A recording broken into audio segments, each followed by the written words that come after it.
South ইন্ডিয়ানরা film নিয়ে খুব passionate. ওইদিকে একটা স্টুডিও আছে, রামায়ণাডু স্টুডিও, ওখানে আপনারা দেখতে পাচ্ছেন।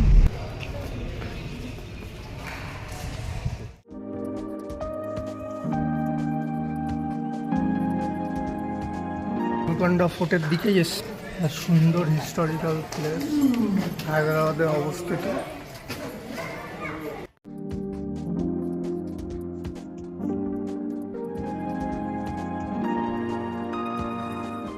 এখানে ব্যাটম্যানের বাস ছিল, এখান থেকেই ব্যাটম্যানের উৎপত্তিটা হয়।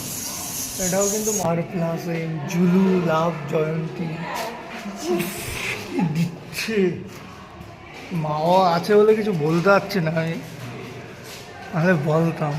মানে ইতিহাসের পাতায় মনে হয় এদের নাম থেকে যাবে, এরকম চিন্তা ভাবনা করে লিখেছে এরা।